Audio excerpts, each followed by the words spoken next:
At age 100, Benita Williber still has a healthy mind, body, and spirit. I've given myself to the Lord, and I've left myself in His hands, and I have trust, and I have been very, very well taken care of.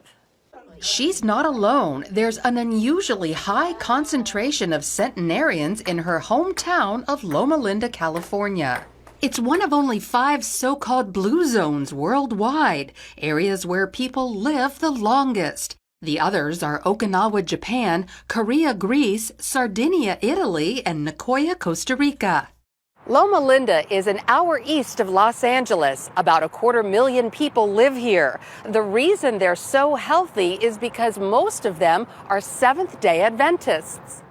On average, they live 10 years longer than most Americans. Dr. Larry Beeson has researched this phenomena for the last 50 years.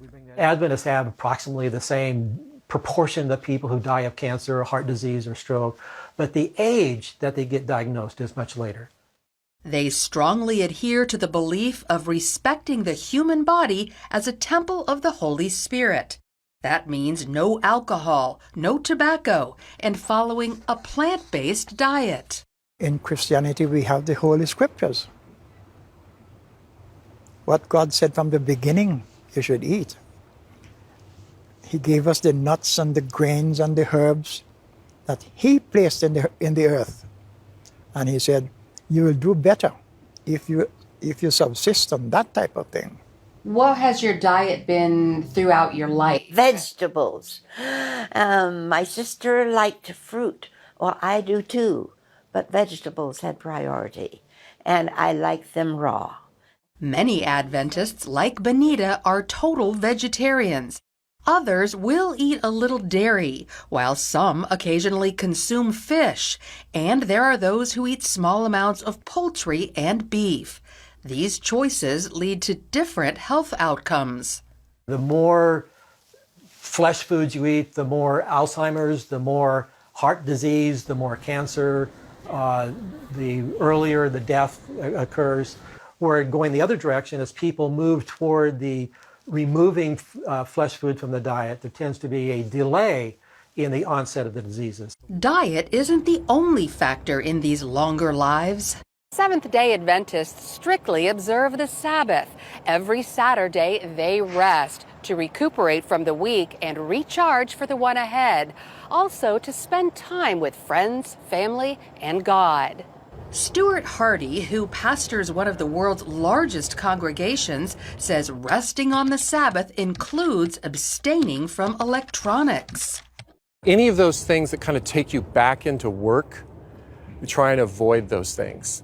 Now, it's not like it's a rule, but when you think about it, if there's anything that you're involved in during the week, if you go back to that, then you're not really taking a break from it. I feel that rest is one of the most important things in aging. That if you rest, then you can get up and gallop. Medical research confirms stress kills. Science has always kind of had some kind of tension with religion, particularly in contemporary society. So it's great to be able to read something in the scriptures that suggests what we should do, and then science is not only affirming it, but even giving us more specific understanding of why it benefits us so much. Exercise is also a priority. Throughout her life, Benita was extremely active. Now she only has the strength to walk, which she does every day.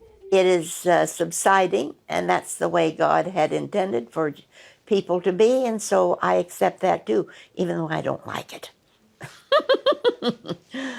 Adventists are able to stick to their healthy lifestyle because they're surrounded by others living the same way. My mother used to keep us in the straight and narrow way by saying, now be careful with the company you keep. So look to the Seventh-day Adventists who live an average of 10 years longer than the rest of us. They exercise and observe the Sabbath. They avoid alcohol, tobacco, and meat, all within a social network that reinforces that behavior. Lori Johnson, CBN News.